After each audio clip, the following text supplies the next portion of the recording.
Hello friends, आपका स्वागत है हमारे चैनल एवरीडे न्यू में। दोस्तों, आज के इस वीडियो में हम लोग बात करने वाले हैं आरआरबी एनटीपीसी के सेकंड फेज और थर्ड फेज की एग्जाम की स्ट्रेटेजी के बारे में। जी हाँ फ्रेंड्स, जैसा कि फर्स्ट फेज का एग्जाम समाप्त हो चुका है और इसके जितने दिनों की या फिर जितने शिफ्टों की एग्जाम हुई है, पूरी कंप्लीट एनालिसिस के बाद हम लोग देखने वाले हैं कि जिनका एग्जाम सेकंड फेज में होने वाले हैं या फिर थर्ड फेज में एग्जाम होंगे, उनको अपनी स्ट्रेटेजी किस प्रकार से बनानी चाहिए ताकि स्मार्ट स्टडी करके भी कम समय में अच्छा से अच्छा स्कोर कर पाए, 70+ मार्क्स यहाँ पे ला सकें। कौन से टॉपिक उनको स्किप करने चाहिए, छोड़ने चाहिए, कौन से इंपॉर्टेंट टॉपिक्स उनको कवर करने चाहिए, सारा कुछ इस वीडियो में हम लोग देखने वाले हैं। फ्रेंड्स, इसी वीडियो में हम लोग बात करेंगे कि आरआरबी एनटीपीसी का थर्ड फेज का एग्जाम कब से स्टार्ट होगा और इसकी सिटी इंटीमेशन की लिंक कब से एक्टिव हो सकती है। तो चलिए फ्रेंड्स, वीडियो को आप लोग शुरू से लेकर अंत तक जरूर देखिएगा। इससे पहले जो लोग चैनल पे नए हैं, सब्सक्राइब करके बेल बटन दबा दीजिएगा पल पल की अपडेट के लिए। तो सबसे पहले हम लोग बात करते हैं आरआरबी एनटीपीसी के थर्ड फेज के एग्जाम डेट के बारे में। बहुत सारे लोगों के क्वेरीज आ रहे थे कि थर्ड फेज का एग्जाम कब से स्टार्ट होने वाला है, उसका सिटी इंटीमेशन कैंडिडेट कब से चेक कर सकते हैं। तो देखिए, अभी फर्स्ट फेज का एग्जाम कंप्लीटली समाप्त हो चुका है, जिसका एग्जाम 28 दिसंबर से लेके 13 जनवरी के बीच में चला था। इसके बाद 2 दिन का गैप मिला है फ्रेंड्स, और कल से यानी कि 16 जनवरी से लेके आपके 30 जनवरी के बीच में सेकंड फेज का एग्जाम कंटिन्यूअस चलेगा। अब देखिए, इसके बाद भी आपको गैप बहुत कम ही देखने को मिलेंगे, मुश्किल से 2 से 3 दिन का गैप ही आपको देखने को मिलेगा और उसके तुरंत बाद ही थर्ड फेज का एग्जाम स्टार्ट हो जाएगा। यानी एक्सपेक्टेड बात करें कि थर्ड फेज का एग्जाम कब से स्टार्ट हो सकता है, तो 2 या फिर 3 फरवरी से दोस्तों आपका यहाँ पे थर्ड फेज का एग्जाम स्टार्ट हो सकता है। बात करें कि सिटी इंटीमेशन कब से कैंडिडेट देख सकते हैं, सेंटर या फिर शिफ्ट कब से चेक कर सकते हैं, तो एग्जाम के 10 दिन पहले ही आप लोग अपना सिटी इंटीमेशन या फिर शिफ्ट चेक कर सकते हो। यानी कि लगभग वही 24 जनवरी या फिर 25 जनवरी के आसपास के डेट से लिंक एक्टिव हो जाएंगे, जहां से कैंडिडेट अपना अपना लॉगिन करके city intimation exam centre shift check कर सकते हैं। बाकी फ्रेंड्स, इससे पहले तो आपके ऑफिशियल नोटिस भी आ जाएंगे शेड्यूल की रेलवे की तरफ से, और जैसे ही कोई भी ऑफिशियल नोटिस आती है, कोई भी अपडेट आती है आपके एग्जाम से रिगार्डिंग, सबसे पहले दोस्तों आपको इन्फॉर्मेशन दे दूंगा, अपडेट कर दूंगा। अब चलिए सेकंड और थर्ड फेज की एग्जाम की कंप्लीट स्ट्रेटेजी देखते हैं कि किस प्रकार से आपकी अब स्ट्रेटेजी होनी चाहिए, कौन से इंपॉर्टेंट टॉपिक्स को आपको कवर करके जाने चाहिए, कौन से टॉपिक को आप लोग छोड़ सकते हो। तो सबसे पहले बात करते हैं हम लोग दोस्तों मैथमेटिक्स के पोर्शन की। तो मैथमेटिक्स की बात करें तो देखिए फ्रेंड्स, यहाँ पे टोटल 30 क्वेश्चन मैथमेटिक्स के आ रहे हैं, 30 मार्क्स के। अब यहाँ पे भी कई कैंडिडेट के क्वेरीज आ रहे थे कि क्या यहाँ पे जो ब्रेकेज मार्क्स है सब्जेक्ट वाइज, उसको टीसीएस फॉलो कर रही है या फिर नहीं कर रही है। यानी 30 क्वेश्चन मैथ्स के आ रहे हैं या फिर नहीं आ रहे हैं, 30 क्वेश्चन रीजनिंग के आ रहे हैं या फिर नहीं आ रहे हैं, जनरल अवेयरनेस के 40 क्वेश्चन आ रहे हैं या फिर नहीं आ रहे हैं। तो देखिए, इसको बिल्कुल भी टीसीएस की तरफ से फॉलो किया जा रहा है। जितना ब्रेकेज मार्क्स है, जितना वेटेज है, उसी के अकॉर्डिंग आपके प्रश्न आ रहे हैं। एक्चुअली हो क्या रहा है कि सेक्शन वाइज आपके दोस्तों क्वेश्चन नहीं पूछे जा रहे हैं। फर्स्ट क्वेश्चन किसी का जनरल अवेयरनेस है तो सेकंड क्वेश्चन किसी का दोस्तों यहाँ पे मैथमेटिक्स का आ जाता है, किसी का यहाँ पे थर्ड क्वेश्चन रीजनिंग का आ जाता है, किसी का फर्स्ट क्वेश्चन ही जनरल अवेयरनेस का है। तो इस प्रकार से प्रश्न पूछे हैं, तो इसलिए दोस्तों यहाँ पे काउंट करने में दिक्कत आ रही है कि यहाँ पे जो वेटेज है इसको फॉलो कर रहे हैं या फिर नहीं। लेकिन बिल्कुल भी चिंतित मत होइए, इसको फॉलो जरूर किया जा रहा है। अब देखिए, यहाँ पे सबसे पहले मैं उन टॉपिक्स को डिस्कस करने वाला हूं जहां से सबसे ज्यादा प्रश्न पूछे जा रहे हैं आजकल, और जितने भी फर्स्ट फेज में एग्जाम हुए हैं उसके अकॉर्डिंग ही आपको बताने वाला हूं। देखिए, नंबर सिस्टम बहुत इंपॉर्टेंट टॉपिक है फ्रेंड्स, और यहां से कम 2 से 3 क्वेश्चन पूछ लिए जा रहे हैं। देखिए, इवन ऑड का जो यहाँ पे रूल्स है उसको पढ़ के जाइए, डिविजिबिलिटी रूल आप लोग पढ़ के जाइए। इसके बाद जो रेकरिंग वाले होते हैं ऐड करने के लिए 1.5 ऐसे करके 1 पे रेकरिंग है, इसके बाद प्लस करके 1.55 कर दिया, 2 पे रेकरिंग है, इसको ऐड कैसे करेंगे। इस तरह के प्रश्न दोस्तों यहाँ पे नंबर सिस्टम से पूछे जा रहे हैं, पॉइंट वाले भी प्रश्न यहाँ पे पूछे जा रहे हैं। तो नंबर सिस्टम से कम 2 से 3 प्रश्न आ जा रहे हैं। देखिए, बोडमास और सिंप्लीफिकेशन रूल को यूज करके काफी सारे प्रश्न आ रहे हैं, कम से कम 5 क्वेश्चन और ज्यादा से ज्यादा 7 क्वेश्चन यहाँ पे बोडमास और सिंप्लीफिकेशन को मिला के पूछ रहा है। एलसीएम और एचसीएफ की बात करें तो मिनिमम 1 क्वेश्चन आ रहे हैं फ्रेंड्स, और एक तो शिफ्ट में यहाँ पे 4 क्वेश्चन एलसीएम एचसीएफ से ही पूछ दिया गया था। तो देखिए, इसका वेटेज भी अच्छा खासा है, कम से कम 1 प्रश्न आ ही जा रहा है, नहीं तो 2 प्रश्न या फिर 3 प्रश्न देखने को मिल रहे हैं। देखिए, टाइम एंड वर्क की बात करें तो टाइम एंड वर्क भी बहुत ज्यादा इंपॉर्टेंट टॉपिक है, कम से कम 2 प्रश्न टाइम एंड वर्क यानी समय और कार्य से आ रहे हैं। इसके बाद प्रॉफिट एंड लॉस की बात करें तो प्रॉफिट एंड लॉस से भी 1 से लेकर 3 प्रश्न आ रहे हैं, किसी किसी शिफ्ट में 3 क्वेश्चन, किसी शिफ्ट में 1 भी क्वेश्चन आ रहे हैं। एसआईसीआई की बात कर ले तो एसआईसीआई से हर शिफ्ट में 2 क्वेश्चन आ रहे हैं। डिफरेंस वाला अभी तक ज्यादा प्रश्न पूछा गया है, एसआईसीआई का डिफरेंस हो या फिर दोस्तों सिंपल जो चक्रवृद्धि ब्याज कैसे निकाली जाती है, ब्याज कैसे निकलेगा, रेट ये सब दिया रहता है। तो ऐसे प्रश्न यहाँ पे एसआईसीआई के भी आ रहे हैं, कम से कम 2 प्रश्न पूछ लिया जा रहा है। टाइम स्पीड डिस्टेंस की बात कर ले या फिर ट्रेन वाला जो प्रश्न होता है, इससे रिलेटेड भी कम से कम 2 प्रश्न आपके बन रहे हैं। तो ये सारे टॉपिक्स ऐसे हैं फ्रेंड्स जहां से मैक्सिमम प्रश्न आपके बन रहे हैं। और भी आप लोग देख लीजिए ट्रिगोनोमेट्री की बात कर लें और हाइट एंड डिस्टेंस की बात कर लें, तो देखिए कई यहाँ पे शिफ्ट मिले हैं जहां पे हाइट एंड डिस्टेंस से प्रश्न पूछा गया था। शुरू का जो शिफ्ट था उसमें तो हाइट एंड डिस्टेंस से प्रश्न नहीं था, लेकिन बाद के दिनों में दोस्तों हर शिफ्ट में एक क्वेश्चन या फिर दो क्वेश्चन हाइट एंड डिस्टेंस का आ रहा था। तो हाइट एंड डिस्टेंस वाले टॉपिक भी कवर कर लीजिएगा। ट्रिगोनोमेट्री से दोस्तों भी आपके प्रश्न आ रहे हैं, कम से कम दो क्वेश्चन ट्रिगो वाले आ रहे हैं। मेंसुरेशन से बात करें तो मेंसुरेशन क्षेत्रमिति से भी लगभग 2 से लेकर 3 प्रश्न आ रहे हैं। कोई कोई शिफ्ट मॉडरेट भी आ रही है, तो कोई कोई शिफ्ट इजी टू मॉडरेट और कोई कोई शिफ्ट इजी भी रह रही है। और इसका मेन कारण यह है कि जो यहाँ पे आपका मैथमेटिक्स और रीजनिंग के पोर्शन है वहां पे ज्यादातर जब लेंथी प्रश्न आ जा रहे हैं किसी शिफ्ट में, तो वो दोस्तों मॉडरेट हो जा रही है, मॉडरेट टू टफ हो जा रही है। जैसे देखिए जनरली क्या हो रहा है कि हर शिफ्ट में कम से कम 4-5 क्वेश्चन ऐसे होते ही हैं जो कि लेंथी होते हैं, जिसमें ज्यादा समय लगता ही है आंसर निकालने में। लेकिन किसी किसी पर्टिकुलर शिफ्ट में आपका 8 से 9 क्वेश्चन ऐसा वाला आ गया, जैसे क्षेत्रमिति के बहुत डिफिकल्ट टाइप के प्रश्न आ गए, ज्योमेट्री के अच्छे खासे टाइम टेकिंग प्रश्न आ गए, टाइम स्पीड डिस्टेंस वाले अच्छे खासे प्रश्न आ गए, हाइट एंड डिस्टेंस वाले आ गए। तो वहां पे दोस्तों सोल्व करने में काफी ज्यादा समय लगता है और इससे दूसरे इजी क्वेश्चन भी छूट जाते हैं, इसीलिए मॉडरेट पेपर हो जाता है। बाकी दोस्तों ऐसे देखा जाए तो इजी टू मॉडरेट लेवल के आ रहे हैं, लेकिन कुछ कुछ शिफ्ट है जो कि मॉडरेट हो चुके हैं इसी कारण से, रीजनिंग की वजह से या फिर मैथमेटिक्स की वजह से। वही रीजनिंग में भी हो रहा है, कथन निष्कर्ष स्टेटमेंट कंक्लूजन वाले ज्यादा प्रश्न आ गए, 7 से 8 क्वेश्चन किसी में आ गए, या फिर डिसीजन मेकिंग वाले प्रश्न 2-3 आ गए, पजल वाले क्वेश्चन ज्यादा आ गए। तो ऐसे केस में दोस्तों जो है शिफ्ट वो मॉडरेट हो जा रहे हैं। तो देखिए यहाँ पे मेंसुरेशन की ही बात कर लें तो मेंसुरेशन में देखिए जैसे पूछ दे रहा है कि स्फेयर कोई है, इसको पिघला करके कोन बनाना है, तो कितने नंबर ऑफ कोन बनेंगे, जो आपका क्यूबाइड है उसमें कितने यहाँ पे स्फेयर आएंगे। तो ऐसे प्रश्न आ रहे हैं फ्रेंड्स, वॉल्यूम से रिलेटेड 2D से 3D से आ रहे हैं प्रश्न। तो कम से कम मेंसुरेशन की बात करें तो 2 से लेकर 3 प्रश्न आपके मेंसुरेशन से देखने को मिल रहे हैं। अलजेब्रा की बात करें फ्रेंड्स तो अलजेब्रा से इजी प्रश्न ही अभी तक पूछे गए हैं और 2 से लेकर 3 क्वेश्चन अलजेब्रा के आए हैं, किसी किसी शिफ्ट में एक ही क्वेश्चन देखने को मिले हैं। ज्योमेट्री से बात करें तो ज्योमेट्री से कम 2 क्वेश्चन आपको बन रहे हैं। और देखिए पाई चार्ट में बात करें डेटा इंटरप्रिटेशन वाले में, तो डेटा इंटरप्रिटेशन हर शिफ्ट में ही आ रहा है और कम से कम तो 3 क्वेश्चन इससे रिलेटेड तो है ही। एक शिफ्ट ऐसा भी था फ्रेंड्स जहां पे डीआई वाले 2 डीआई दे दिए गए थे, एक तो पाई चार्ट और एक बार ग्राफ, और दोनों में 3-3 क्वेश्चन, यानी 6 क्वेश्चन सिर्फ और सिर्फ डीआई वाले ही पूछ दिया गया था। तो इस प्रकार से आपका प्रश्न डीआई से भी आ रहा है। स्टैटिस्टिक्स में बात करें जो मीन मीडियन मोड होता है, माध्यमाधिका और बहुलक, तो मिनिमम 1 क्वेश्चन और मैक्सिमम यहाँ पे 2 क्वेश्चन इससे रिलेटेड आपके बन रहे हैं। तो ये टॉपिक भी आपको कवर होने चाहिए और ये सभी टॉपिक है बहुत इंपॉर्टेंट है, इन सभी टॉपिक से हर शिफ्ट में प्रश्न बन ही रहे हैं। अब फ्रेंड्स कुछ और टॉपिक्स देखिए जहां पे क्वेश्चन बहुत कम आ रहे हैं और डायरेक्ट क्वेश्चन यहां पे ज्यादा नहीं बन रहे हैं। जैसे परसेंटेज की बात कर ले, प्रतिशतता की, तो यहां पे मुश्किल से एक क्वेश्चन डायरेक्ट बन रहा है, वैसे नहीं बन रहे हैं। एवरेज की बात करें तो यहां से भी डायरेक्ट क्वेश्चन बहुत कम बन रहे हैं, एक शिफ्ट में 2 क्वेश्चन पूछे गए थे। रेशियो एंड प्रोपोर्शन की बात करें, अनुपात समानुपात की, तो यहाँ पे भी डायरेक्ट क्वेश्चन बहुत कम बन रहे हैं, क्योंकि देखिए जो डेटा इंटरप्रिटेशन वाले आपके प्रश्न पूछे जा रहे हैं, पाई चार्ट हो गया, बार ग्राफ हो गया, वहां पे जो प्रश्न पूछा जाता है इसी से रिलेटेड ही आपके प्रश्न आते हैं कि कितना इससे परसेंट ज्यादा है, एवरेज इसका क्या होगा। तो इसको मिला करके डीआई वाले में पूछ दिया जा रहा है और वैसे जनरली देखा जाए तो यहां से डायरेक्ट प्रश्न बहुत कम बन रहे हैं। इसके बाद प्रोबेबिलिटी की बात करें, प्रायिकता की, तो प्रायिकता अभी तक देखिए दोस्तों ज्यादातर शिफ्ट में नहीं आए हैं, मुश्किल से 2 से 3 शिफ्ट में ही अभी तक 1 से 2 क्वेश्चन आया है। और एक में तो आपका डाइस वाला आ गया था कि जो ट्वेल्थ जोड़ने का जो संख्या होता है, 2 डाइस को उछाला जाए तो उसमें 12 आने का, दोनों का सम 12 आने का कितना प्रोबेबिलिटी है, इस प्रकार का एक प्रश्न पूछा गया था। एक सिक्का वाला प्रश्न यहाँ पे पूछा गया था। तो प्रोबेबिलिटी से बहुत ज्यादा प्रश्न नहीं बने हैं, तो हो सकता है किसी शिफ्ट में आए भी, किसी शिफ्ट में नहीं भी आ सकती है।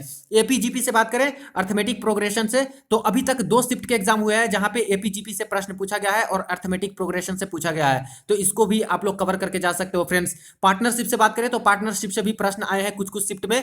इसके बाद 2 और इंपॉर्टेंट टॉपिक बच गया, एक तो आपका हो गया बोट एंड स्ट्रीम, नाव वाला जो प्रश्न, तो वहां से भी दोस्तों कम से कम एक प्रश्न आपका बन रहा है। और इसको मैं बता दूं कि हर शिफ्ट में प्रश्न नहीं पूछा जा रहा है, किसी किसी शिफ्ट में बोट से आ जा रहा है प्रश्न। इसके बाद जो नल और हौज होता है, पाइप एंड सिस्टर्न, उससे भी आपका प्रश्न किसी शिफ्ट में आपको देखने को मिल रहे हैं। तो ये रहे फ्रेंड्स मेन टॉपिक्स मैथमेटिक्स के। अगर ये सारे टॉपिक्स आप लोग कवर करते हो अच्छे से और एग्जाम में जाते हो, विश्वास मानिए कम से कम दोस्तों 24 से 25 क्वेश्चन आप लोग सोल्व करके जरूर आइएगा। और जब आपके शिफ्ट यहाँ पे टफ होते हैं, यानी कि लेंथी प्रश्न ज्यादा होते हैं, उस समय तो दोस्तों अच्छे अच्छे को यहाँ पे सोल्व करने में काफी ज्यादा समय लगता है। तो वैसे केस में भी कम से कम 20 आप लोग क्वेश्चन बना के आइएगा। और देखिए जब आपका पेपर टफ आता है तो घबराने की जरूरत नहीं है, क्योंकि आपका फाइनल नॉर्मलाइजेशन ही होगा और नॉर्मलाइजेशन में जो टफ शिफ्ट रहेंगे उन कैंडिडेट को ज्यादातर फायदा मिलेगा ही मिलेगा।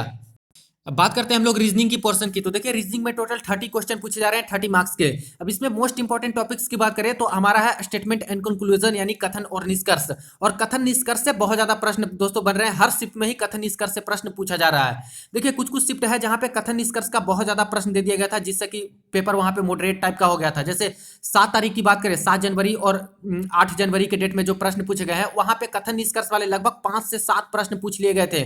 और काफी लेंदी प्रश्न होते हैं फ्रेंड्स, 5-7 लाइन का क्वेश्चन होता है, उसको पढ़ने में ही ज्यादातर समय चला जाता है। तो कम से कम यहाँ पे 1 से 2 प्रश्न भी आ सकता है, किसी किसी शिफ्ट में 4 प्रश्न आ सकता है, किसी में 5 आ सकता है, किसी में 6 भी आ सकते हैं। तो इस अकॉर्डिंग अपना प्रिपरेशन कीजिएगा, कथन निष्कर्ष बिल्कुल भी आपको कंप्लीट करके जाना है। सिटिंग अरेंजमेंट की बात करें तो ये भी इंपॉर्टेंट है टॉपिक, क्योंकि सिटिंग अरेंजमेंट से 2 आपका आ रहा है, एक तो सीधा सीधा जो बैठा है उससे रिलेटेड आ रहा है, और एक राउंड टेबल वाले आ रहे हैं। और राउंड टेबल में 6% मैक्सिमम यहाँ पे पूछे जा रहे हैं कि 6% बैठे हुए हैं, इसके सामने कौन होगा, इनके सामने कौन होगा, ऐसे प्रश्न आ रहे हैं। और 2 क्वेश्चन कम से कम सिटिंग अरेंजमेंट से भी पूछा जा रहा है, तो ये भी आप लोग पढ़ के जाइएगा। ब्लड रिलेशनशिप की बात करें तो ब्लड रिलेशनशिप से दोस्तों बैंकिंग लेवल तक के भी सवाल पूछे जा रहे हैं, यानी इजी भी प्रश्न आ रहा है ब्लड रिलेशन से, रक्त संबंध से, मॉडरेट टाइप का भी आ रहा है, और यहाँ पे हार्ड लेवल का भी घुसा रहे हैं किसी किसी शिफ्ट में। देखिए सीरीज वाले बात करें तो सीरीज वाले बिल्कुल इजी प्रश्न आए हैं, कैंडिडेट को ज्यादा दिक्कत नहीं हुई, 1-2 सीरीज में दिक्कत होगी, बाकी दोस्तों आसानी से बन जाएगा। नंबर सीरीज और अल्फाबेटिकल सीरीज मिला के कम से कम 5 से 6 प्रश्न पूछा जा रहा है। देखिए फ्रेंड्स पजल की बात करें तो पजल रिलेटेड भी प्रश्न आपके आ रहे हैं, और ये भी दोस्तों काफी लेंदी प्रश्न आ रहे हैं पजल वाले। देखिए पजल में बात करें तो किसी किसी शिफ्ट में 1 प्रश्न आ रहा है, कहीं कहीं पे 2 प्रश्न आ रहा है, कहीं कहीं पे 4 प्रश्न भी आया है, किसी किसी शिफ्ट में 4 से ज्यादा प्रश्न अभी तक पजल वाले नहीं देखने को मिले हैं। तो इसी अकॉर्डिंग पढ़िएगा फ्रेंड्स। देखिए यहाँ पे पजल से भी प्रश्न आ रहा है, कुछ शिफ्ट थे जहां पे पजल के 1 भी प्रश्न नहीं भी आए हैं। तो ये टॉपिक बहुत इंपॉर्टेंट है, ये सारे टॉपिक आपको कवर कर ही लेना होगा। देखिए वेन डायग्राम की बात करें तो वेन डायग्राम भी बहुत ज्यादा इंपॉर्टेंस रखती है, कम से कम 3 प्रश्न आपके वेन डायग्राम से आ रहे हैं, 2 से 3 प्रश्न दोस्तों वेन डायग्राम से देखने को मिल रहे हैं। अब देखिए नेक्स्ट इंपॉर्टेंट टॉपिक है फ्रेंड्स डायरेक्शन, और डायरेक्शन से भी हर शिफ्ट में सवाल पूछा जा रहा है। कम से कम दोस्तों यहाँ पे 1 सवाल डायरेक्शन से आ रहा है, और ज्यादा से ज्यादा 3 प्रश्न यहाँ पे देखने को अभी तक के शिफ्ट में मिले हैं। इससे दोस्तों हार्ड प्रश्न भी देखने को मिले हैं, जैसे एक सवाल पूछा गया था कि कोई एक्स है जो कि यहाँ पे पूरब की तरफ मुड़ता है, और इसके बाद 5 मीटर इसको उत्तर की तरफ मुड़ना है, लेकिन उत्तर की तरफ ना मुड़ के ये दक्षिण की तरफ 5 मीटर मुड़ जाता है, और ऐसे करके दिया गया था। तो फाइनल जो स्टेज है इनका, अगर ये 5 मीटर पूरब की तरफ मुड़ जाता तब यहाँ से इसकी डिस्टेंस क्या होती, इस तरह के प्रश्न पूछे गए थे। तो इससे दोस्तों हार्ड लेवल के भी प्रश्न आ रहे हैं डायरेक्शन वाले, और इजी लेवल के भी प्रश्न यहाँ पे बन रहे हैं। कोडिंग डिकोडिंग बहुत इंपॉर्टेंट है फ्रेंड्स, हर शिफ्ट में कोडिंग डिकोडिंग से प्रश्न आ रहे हैं, 2 से 3 सवाल आपके कोडिंग डिकोडिंग से बन रहे हैं, और ज्यादा हार्ड कोडिंग डिकोडिंग का नहीं आ रहा है। जैसे देखा जाए तो मैट का पूछ दिया कि मैट को अगर इतना लिखते हैं तो कैट को कितना लिखेंगे, ऐसे सवाल भी बने हैं आपके। सन को इतना लिखेंगे तो मून को कितना लिखेंगे, इस तरह के सवाल बने हैं कोडिंग डिकोडिंग से।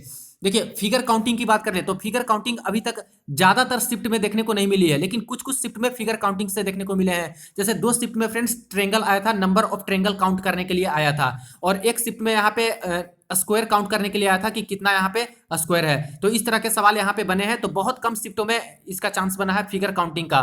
सिलोगिज्म की बात करें तो यहाँ से भी कम से कम 2 क्वेश्चन आपके पूछे जा रहे हैं हर शिफ्ट में, तो इसको भी कवर करके जाइएगा। और देखिए जो बैंकिंग वाले सवाल होते हैं डिसीजन मेकिंग, किसी किसी शिफ्ट में कम से कम 2 क्वेश्चन डिसीजन मेकिंग वाले भी आ रहे हैं, तो डिसीजन मेकिंग भी आपको देख के जाने हैं।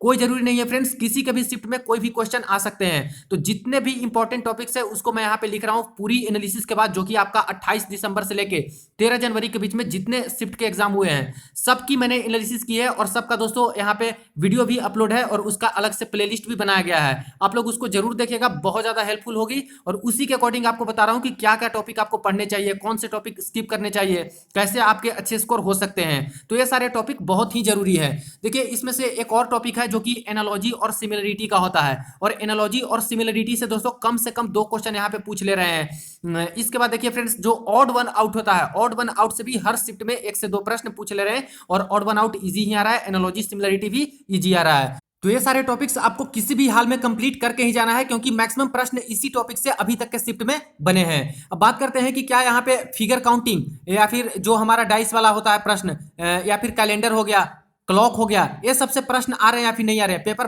कटिंग फोल्डिंग ये सब आ रहे हैं या फिर नहीं आ रहे हैं। तो देखिए फ्रेंड्स फिगर काउंटिंग से तो कुछ कुछ प्रश्न आए हैं, लेकिन अगर बात करें हम लोग डाइस वाले, तो डाइस वाले अभी तक किसी भी शिफ्ट में प्रश्न नहीं आया है। एक प्रश्न आया भी था तो वो प्रोबेबिलिटी का प्रश्न था। कैलेंडर की बात करें तो कैलेंडर मात्र 1 शिफ्ट में प्रश्न आया है, और वो भी प्रश्न था कि 24 अक्टूबर 2003 को अगर सैटरडे है तो इसी दिन यहाँ पे 2008 को कौन सा दिन होगा। तो मात्र 1 शिफ्ट में ही कैलेंडर का प्रश्न पूछा है, बहुत कम चांस है कैलेंडर का, लेकिन हो सकता है फ्रेंड्स कि इसके आगे आने वाले शिफ्ट में कैलेंडर से और भी सवाल पूछे जा सकते हैं। क्लॉक से बात करें तो क्लॉक से भी अभी तक कोई शिफ्ट में प्रश्न नहीं पूछा है। एक सवाल क्लॉक का था लेकिन वो रेशियो से ही बन जाता फ्रेंड्स, वैसे क्लॉक का आप लोग रीजनिंग का सवाल नहीं उसको कर सकते हो। तो क्लॉक से आपका हो गया, डाइस से, कैलेंडर से, पेपर कटिंग फोल्डिंग से, ये सबसे अभी तक सवाल नहीं आए हैं। कैलेंडर से मात्र एक सवाल अभी तक एक शिफ्ट में बने हैं। फ्रेंड्स एक बहुत ही जरूरी बात जिसका आपको खास ध्यान रखना है एग्जामिनेशन हॉल में, देखिए जो यहाँ पे रीजनिंग के सवाल आ रहे हैं उसमें से कुछ प्रश्न तो ऐसे हैं जो कि एक प्रश्न दिया गया है और उससे रिलेटेड कम से कम 2 से 3 प्रश्न पूछ दिया गया है। जैसे देखिए कथन निष्कर्ष की बात करें या फिर पजल वाली बात करें या फिर डिसीजन मेकिंग वाली बात करें तो यहाँ पे सवाल तो बहुत बड़ा दिया रहता है, 5-6 लाइन का दिया रहता है, लेकिन उससे रिलेटेड अगर एक क्वेश्चन हो तब तो आप इसको स्किप कर सकते हो, छोड़ सकते हो, क्योंकि आपको सारा पेपर अटेम्प्ट करना है, सब कुछ क्वेश्चन सोल्व करने हैं। लेकिन बिल्कुल ध्यान दीजिएगा क्योंकि कभी कभी तो ऐसे क्वेश्चन आ रहे हैं लेकिन उससे ही रिलेटेड 2 से 3 प्रश्न देखने को मिल जा रहे हैं। तो मान लेते हैं कि आप क्वेश्चन नंबर 15 सोल्व कर रहे हो तो इसके बाद क्वेश्चन नंबर 16, 17 भी आप लोग देख लीजिएगा कि क्या इसी से रिलेटेड है या फिर नहीं है। तो अगर नहीं है, एक ही क्वेश्चन है, तो ऐसे केस में आप लोग चाहो तो सोल्व भी कर सकते हो, चाहो तो छोड़ भी सकते हो, स्किप भी कर सकते हो। लेकिन इसी से रिलेटेड 2-3 क्वेश्चन है तब दोस्तों आपको बिल्कुल इसको करना है, इसको पढ़िएगा और उससे रिलेटेड तीनों क्वेश्चन को आप लोग सोल्व कीजिएगा। तो ऐसे प्रॉब्लम हुए हैं कई कैंडिडेट को और एनालिसिस मैंने किया है और कैंडिडेट ने रिव्यू दिए हैं, उसी के अकॉर्डिंग आपको बता रहा हूं कि ऐसे आपके साथ होता है। तो दोस्तों बिल्कुल भी इसका ध्यान रखिएगा। अब बात करते हैं फ्रेंड्स हम लोग जनरल अवेयरनेस की पोर्शन की। तो देखिए जनरल अवेयरनेस से टोटल 40 क्वेश्चन आ रहे हैं 40 मार्क्स के, और इसमें से भी सबसे ज्यादा जो पोर्शन कवर किया जा रहा है वो स्टैटिक जीके का है। स्टैटिक जीके लगभग 40 से 50% टोटल जो क्वेश्चन पूछे जा रहे हैं वो स्टैटिक जीके का ही है फ्रेंड्स। लगभग 15 से लेकर 20 क्वेश्चन आपके 40 में से स्टैटिक जीके वाले ही आ रहे हैं। अब देखिए इसमें से न्यूक्लियर पावर प्लांट से दोस्तों बहुत ज्यादा प्रश्न आए हैं। जैसे पूछ लिया है न्यूक्लियर पावर प्लांट के जनक कौन है, इसके बाद जो सबसे नया वाला न्यूक्लियर पावर प्लांट है वो कौन है, पुराना वाला कौन है, कौन सी न्यूक्लियर पावर प्लांट कब बनी थी, ऐसे बहुत सारे सवाल पूछे गए हैं। इन्वायरमेंट बेसिस आपके आते हैं, नेशनल पार्क्स आते हैं, वर्ल्ड सेंचुरी आते हैं, यूएनओ से रिलेटेड आते हैं, जो संस्थाएं होती है वो आती है, और मेनी मोर टॉपिक्स है दोस्तों स्टैटिक जीके के जहां से प्रश्न आ रहे हैं। बात करें कि स्टैटिक जीके का पोर्शन आपको कवर कैसे करना है, तो देखिए 2016 का जो एनटीपीसी का एग्जाम हुआ था सीबीटी 1 का, उसका प्रीवियस ईयर का जो पेपर सारे आप लोग लगा लेते हो तब भी दोस्तों ज्यादातर जो पोर्शन आपका स्टैटिक जीके का है वो कवर हो जाएगा। बाकी जो लूसेंट आप लोग बुक पढ़ते हो उससे दोस्तों काफी ज्यादा यहाँ पे आपको हेल्प मिल जाएगी। तो जो फैक्ट बेसिस सवाल रहते हैं वही स्टैटिक जीके के अंदर आते हैं और वही डायरेक्टली आपसे पूछ लिया जाता है। तो ज्यादातर प्रश्न आपके हर शिफ्ट में ही स्टैटिक जीके से आए हैं। लगभग 15 से लेकर 20 क्वेश्चन स्टैटिक जीके के बने हैं। इसके बाद बात करते हैं हम लोग सब्जेक्ट वाइज जीके से।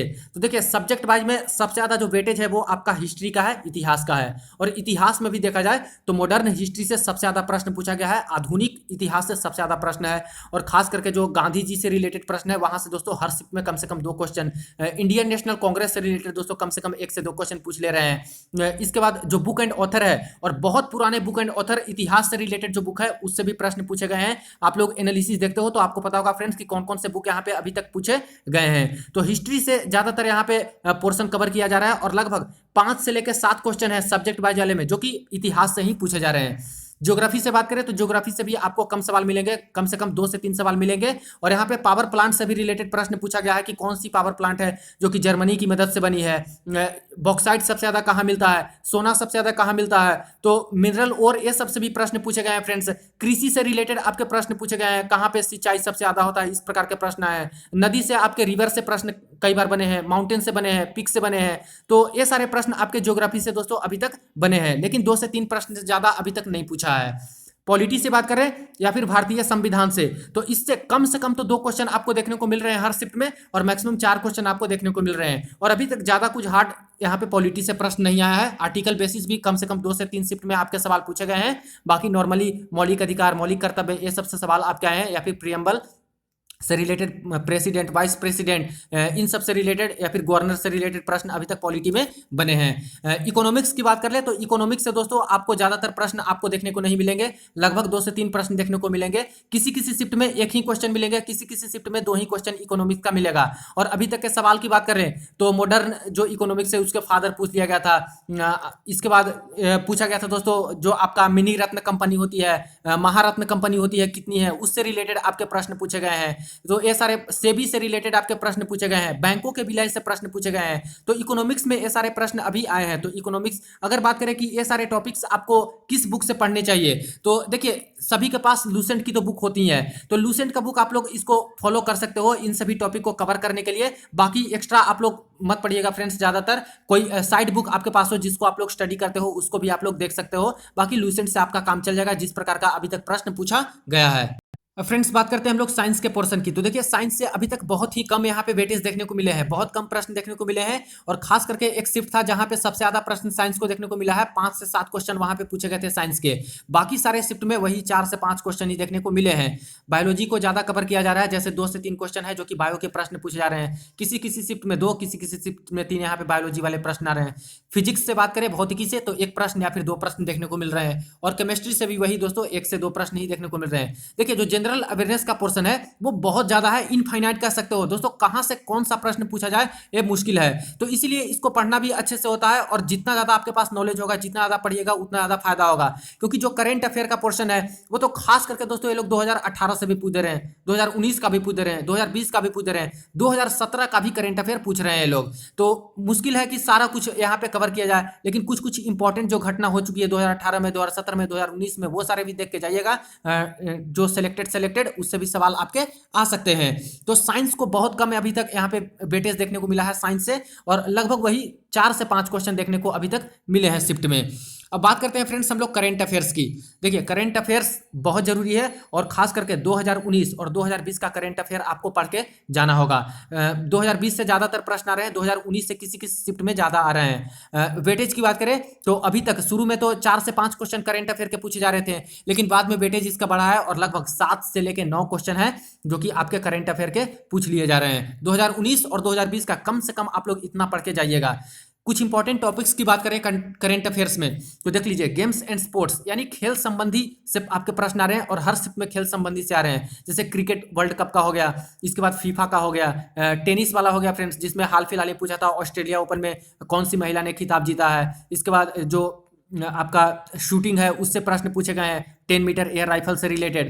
इसके बाद आईपीएल से रिलेटेड प्रश्न पूछा गया है। तो गेम्स एंड स्पोर्ट्स वाले आप लोग टॉपिक जरूर करंट अफेयर का पढ़ के जाइएगा।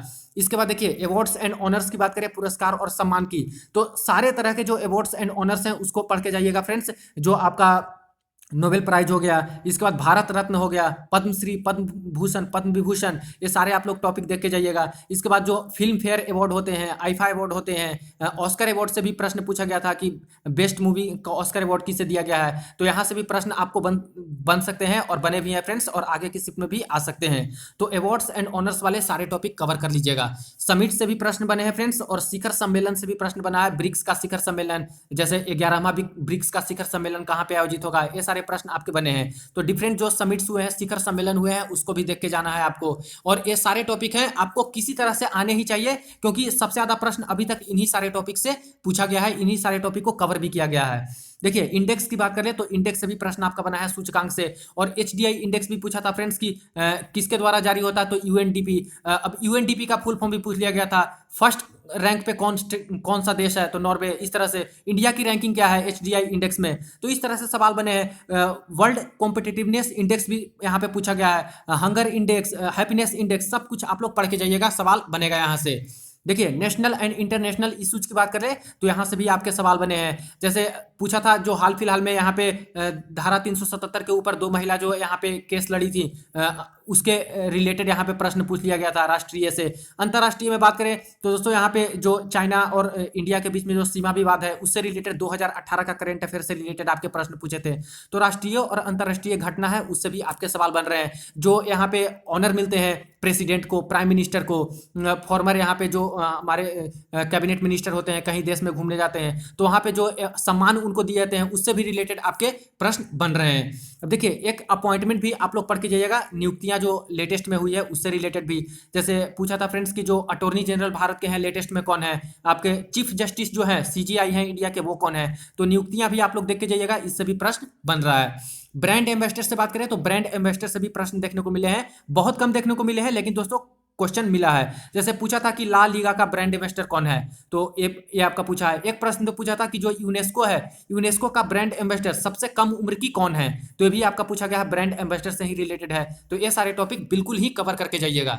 इसके बाद देखिए most important topic science and technology, यानी विज्ञान और प्रौद्योगिकी, और कम से कम 2 से 3 प्रश्न दोस्तों सिर्फ और सिर्फ साइंस एंड टेक्नोलॉजी के रिलेटेड ही आ रहे हैं। जैसे इसरो, डीआरडीओ, नासा से रिलेटेड जो मिसाइल्स हैं, सैटेलाइट्स हो गए, इसके बाद सबमेरीन हो गए, पनडुब्बी, युद्धपोत हो गए, इंपॉर्टेंट मिशंस हो गए, लॉन्च व्हीकल हो गए, इससे रिलेटेड बने हैं सवाल कि कौन सा सैटेलाइट है छोड़ा गया, सन मिशन का नाम क्या है, इसके बाद मंगल मिशन का नाम क्या है, नासा के द्वारा कौन सा सबसे छोटा उपग्रह छोड़ा गया जो कि कोई इंडियन स्कूल द्वारा बनाया गया था, स्टूडेंट द्वारा। तो ये सारे सवाल आपके बने हैं। इसके बाद सबमेरीन से पूछे हैं, इसके बाद युद्धपोत से बने हैं फ्रेंड्स की INS Kalwari, INS Khanderi, INS Arihant, ये सारे प्रश्न आपके बने हैं। इसके बाद लॉन्च व्हीकल से जो आपका मंगल मिशन था वो किस लॉन्च व्हीकल से छोड़ा गया था, चंद्रयान 2 किस लॉन्च व्हीकल से छोड़ा गया था, पीएसएलवी का फुल फॉर्म, जीएसएलवी का फुल फॉर्म, ये सारे प्रश्न आपके बने हैं। तो बहुत इंपॉर्टेंट टॉपिक है आपका साइंस और टेक्नोलॉजी का जो पार्ट है, और इसको अच्छे से कवर करके जाइएगा। 2 से 3 क्वेश्चन आने का संभावना है फ्रेंड्स, वेटेज इसका अच्छा खासा है।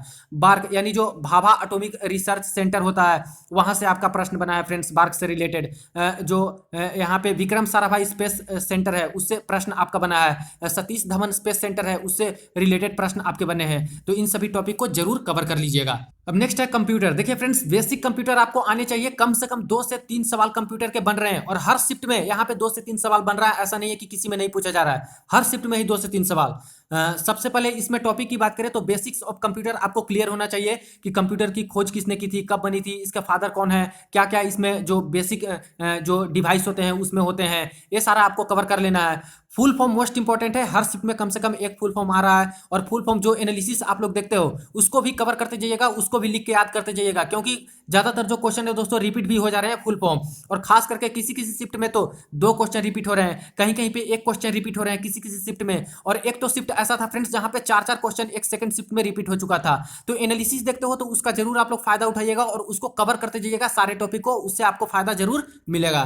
देखिए कंप्यूटर में इनपुट डिवाइस, आउटपुट डिवाइस जरूर पढ़ लीजिएगा, सारे इनपुट आउटपुट यहाँ से प्रश्न बहुत ज्यादा बने हैं और हर शिफ्ट में लगभग बने हैं। फुल फॉर्म जरूर आप लोग देख लीजिएगा, ASCII का हो गया, इसके बाद कोबोल का हो गया, CDEC हो गया, और भी बहुत सारे जो फुल फॉर्म होते हैं कंप्यूटर से रिलेटेड, वो रैम का, रोम का, ये सब देख लीजिएगा। शॉर्टकट की होता है दोस्तों, जैसे Ctrl+C हो गया, Ctrl+V हो गया, दोनों पूछ लिया गया है, और भी शॉर्टकट की होते हैं उससे भी आप लोग पढ़ के जरूर जाइएगा, उससे प्रश्न बनेगा। सॉफ्टवेयर कौन कौन से होते हैं, हार्डवेयर किसे बोलते हैं, कौन कौन से हार्डवेयर होते हैं, कंप्यूटर वायरस कौन कौन से होते हैं, उसके नाम क्या क्या हैं, ये सारे टॉपिक कवर कर लीजिएगा, बिल्कुल आसानी से सोल्व कर दीजिएगा अगर ये सारे कवर रहे हैं तो। कंप्यूटर लैंग्वेजेज कौन कौन से हैं, उसमें हाई लेवल लैंग्वेज कौन है, लो लेवल लैंग्वेज कौन आता है, इसके बाद जो हमारा SQL है, क्वेरी लैंग्वेज कौन कौन आता है, कुछ ही दिन पहले ही दोस्तों आपका पूछा था SQL के बारे में, क्वेरी लैंग्वेज के बारे में, तो ये सारे लैंग्वेज आप लोग देख के जाइएगा। पूछा है फ्रेंड्स कोबोल के बारे में, पूछा है आपका जावास्क्रिप्ट के बारे में पूछा है, तो ये सारे प्रश्न आगे भी आ सकते हैं। देखिए ऑपरेटिंग सिस्टम के बारे में आपको पता रहना चाहिए कि कौन कौन सा ऑपरेटिंग सिस्टम है, कौन कौन सा हमारा लैंग्वेज है, पाइथन लैंग्वेज के बारे में पूछा था। ब्राउजर पता होना चाहिए कि वेब ब्राउजर कौन कौन सा है, सर्च इंजन कौन कौन सा है, और यहाँ पे ऑड वन आउट करके भी क्वेश्चन दे रहे हैं, जैसे 4 दे दिया रहेगा और बोलेगा कि इनमें से कौन है जो कि ब्राउजर है, आपको पता रहेगा सारा ब्राउजर तभी आप लोग करेक्ट कीजिएगा। पूछा गया है क्वेश्चन 4 ऑप्शन देके कि इसमें से सर्च इंजन कौन नहीं है, आपको बताना है, तो पता रहेगा सर्च इंजन सारे, तब आप लोग बता के जाइएगा। तो ये सारे दोस्तों टॉपिक हैं जो कि मैंने लिख दिया है, बिल्कुल इंपॉर्टेंट है, और कम से कम इतना तो पढ़ के जाना ही है।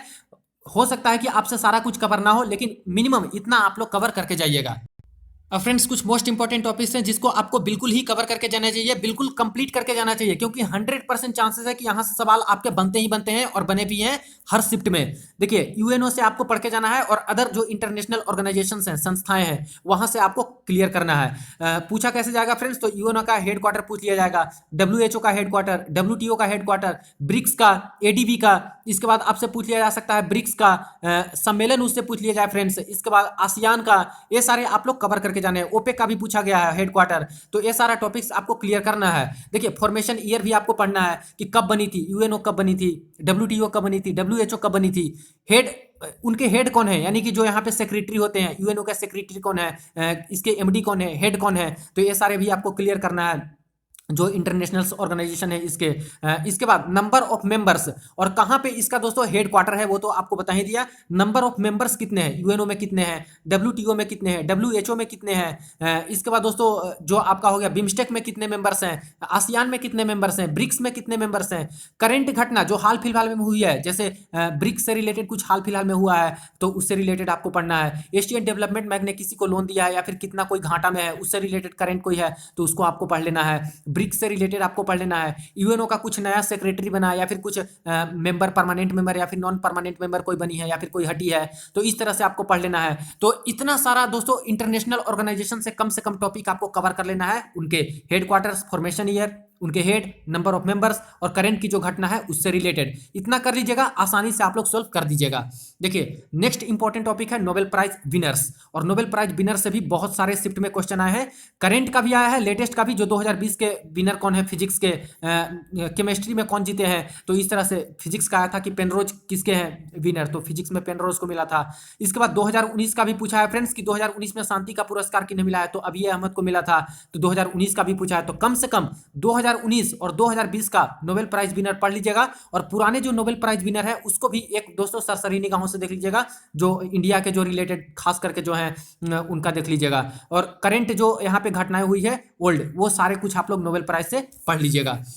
इसके बाद देखिए next important topic, next most important topic है यूनेस्को, और यूनेस्को से ही दोस्तों कई बार सवाल बना है। इसका हेडक्वार्टर भी पूछा गया था, इसका ब्रांड एम्बेसडर सबसे कम उम्र का पूछा गया था। इसके बाद इंडिया के खास करके जो यूनेस्को सूची में लिस्ट में नाम है उससे रिलेटेड आपको पढ़ना है। जैसे पूछा था सांची स्तूप किस ईयर में वर्ल्ड हेरिटेज सेंटर में शामिल किया गया था, ये भी सवाल आपका आया हुआ है।